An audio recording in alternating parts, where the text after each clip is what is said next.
On your left is a 65-inch LG G2, on your right is a 77-inch LG C2. These 2022 OLED TVs were showcased at LG's UK headquarters last week, and I made sure to switch both TVs into HDR Filmmaker Mode and disable dynamic tool mapping for the most accurate HDR presentation out of the box. The demo clips were played from USB thumb drives, so it's a pain to sync them up, but fortunately I'm well versed in handling two ones simultaneously. As you can hopefully see through my camera and also YouTube's encoding, the LG G2 was able to render bright elements with more punch, making the HDR presentation that bit more impactful than the step-down C2. Because of its higher peak brightness, the LG G2 also managed to resolve slightly more highlight detail than the C2. Some very bright colors looked a bit paler on the G2, but without having a reference monitor such as a Sony BVM HX310 at hand to compare, it's difficult to say which color was more accurate to source, or whether there's any white subpixel dilution effect at play. Based on what I saw at the showcase event, the brightness upgrade from the C2 to the G2 looked more impressive than what I witnessed between the C1 and G1 last year, although obviously I will have to wait until I get my hands on both televisions in my own test room to confirm my initial observations.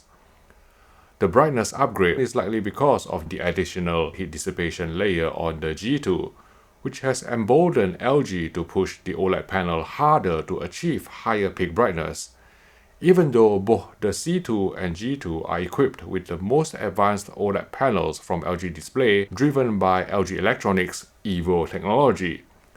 When deciding whether to buy the C2 or G2, please be aware that the G2 is still designed for flush-fit wall mounting thanks to its slim side profile, and so doesn't ship with a tabletop stand which you have to purchase separately. There's good news however. The optional tabletop stand for the LG G2 takes up less space and looks more elegant than the previous duck-feet version available for the G1. One slightly controversial design choice on the LG G2 is its silver trim, which can catch a glint of reflection from room lighting, but it should be unnoticeable once the lights are off.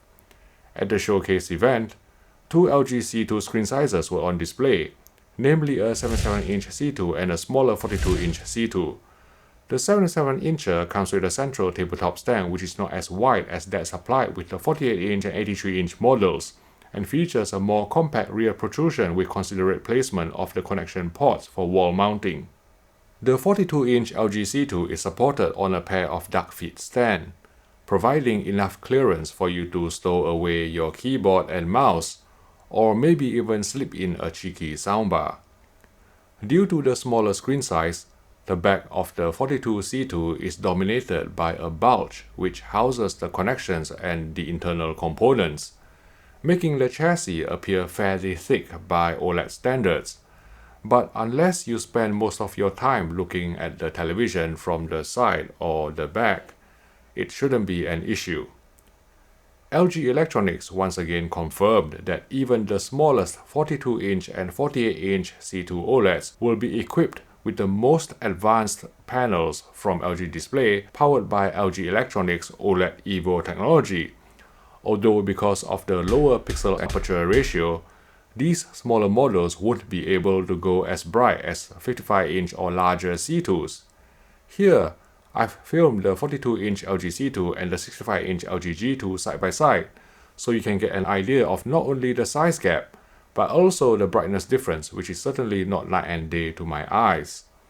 While at the event, LG also let us compare the C2 versus last year's C1 side by side, even though they are not of the same size, which may influence the results. This video is sponsored by Box, the online technology store. Visit box.co.uk for the best deals on TVs, soundbars, and all your other technology needs. Uncalibrated, there's a slight uptick in HDR brightness on the 77-inch C2 compared to the 65-inch C1, but it's really in SDR where I saw the C2 having the upper hand by presenting clearer shadow detail than the C1, suggesting that LG may have dialed in the near black gamma on 2022 OLED models to do less crushing of shadow detail out of the box. Again, I will reserve full judgment until I can get my hands on a production unit to measure if this is indeed the case. But if you are getting your TV calibrated anyway, then any discrepancy between the C1 and C2 in terms of out-of-the-box shadow detail rendering shouldn't matter at all. Of course, LG Electronics is not the only OLED brand on the market. There's Panasonic, Philips, and Sony too. I've done a video comparing the key features of 2022 OLED televisions from these manufacturers, and if you want to find out which OLED TV is the right one for your needs, please click here to watch that video.